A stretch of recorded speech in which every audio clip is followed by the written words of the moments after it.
historic state championship run begins from the Giant Center. We are underway. 12 title games to be determined over the next 3 days under the bright lights in the Giant Center at Hershey. Halftime of the girls' AA championship game. They are undefeated and leading by 16, the Battling Miners of Minersville against Bishop McCourt. Mike Zambelli joined by Jim Wills. Jim, interestingly enough, both teams a little bit of a rocky start, but it was Minersville who seemed to get their sea legs, if you will, first, and it has led to a 16-point advantage. Yeah, they did a nice job defensively. You know, McCourt shot 2 for 13 in that first quarter, so they really had a struggle to get themselves offensively going. But the thing of it is, Minersville was steady, did a good job defensively. Well, Minersville defensively giving up only 32 points a game, but Emily Maley really seems to be a problem right now for Bishop McCourt, and it's happening in a number of areas. Yeah, she's done a nice job inside, Mike, and that's where she needs to operate inside. They do not have a shot for her. McCourt doesn't have an answer for her inside. She has 9 points here early, you know, and just did what she needed to do. Defensively, she did a good job too as well. But the thing of it is, she's done a nice job inside, outside, and they know where to go.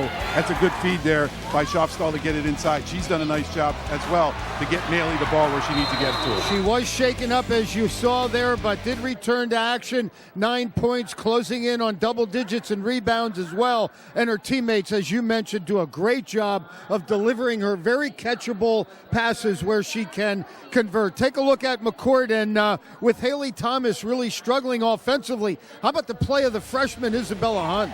Hunt's done a great job, and they needed it, Mike, because as you said, Thomas has really struggled here. So Hunt's gone inside, outside, doubled her average here in the first half. That's what you want to see if you're a coach and your star player is struggling. Hunt has stepped in and done a tremendous job.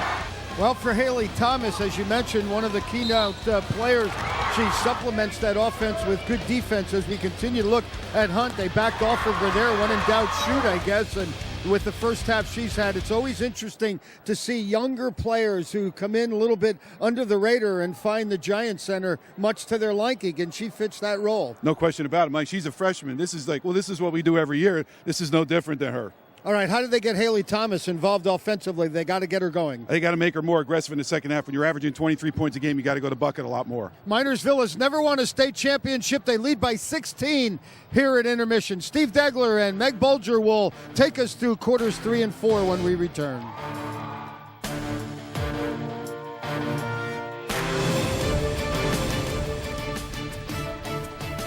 Halftime at Giant Center in Hershey in the girls' AA championship game.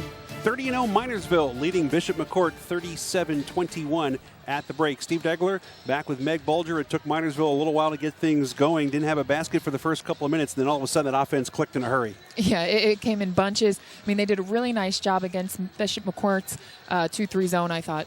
We'll see what happens here in the second half. Obviously, McCourt will need Haley Thomas to get things on track. As she struggled a bit offensively, down 16 at the break. Take a look at some of the highlights from the first half of action here in Hershey, starting with the Battling Miners. Yeah, the Battling Miners just came out right in transition. You see Wagoda making a nice move to get to that right side of the basket for an easy 2. Then you had Schofstall usually running the show at point guard, but hitting a nice 3. And Krosnuski, doing exactly what she does best, knocking down the long 3. And then Naraki saying she wants a part of it too, and hits one from the corner. For Bishop McCourt, again, a pretty slow start offensively before they could get things going in the second quarter. They did. They did a really nice job. Yingling getting out in transition, then Haley Thomas just leading this team, able to dump it down low and get an easy layup by Widmore. And then Yingling again just battling that defense for the easy free throw line jumper. 16-point deficit here at halftime with Minersville up 37-21. The Miners struggled in the first quarter. They really got it going with a 25-point second quarter, and they've made 4 threes. Yeah, and McCourt just struggling offensively, as you see, only shooting the ball 28%. And look at the rebounding margin. My goodness, that was something Coach Hahn said that really worried him, was the height and athleticism underneath from Minersville, and they're certainly exposing that with 25-13 out-rebounding them. Maley 7 rebounds, Krasnuski 6 rebounds in the first half. They matched the total of McCourt as a team through 16 minutes of play. Minersville up 37-21 here at halftime, looking for the first girls basketball state title in school history.